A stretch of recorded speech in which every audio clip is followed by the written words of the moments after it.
Okay, click on the exclamation point at the bottom there, indicating that we have some kind of problem.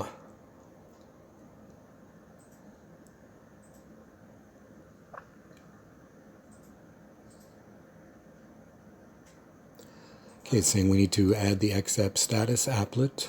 So click Add the XApp Status applet to the panel. Scroll all the way down. Highlight XApp. Then click the plus sign.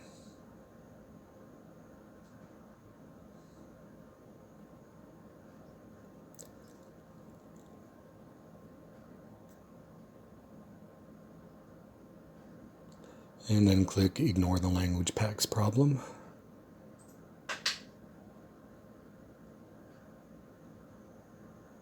Click OK.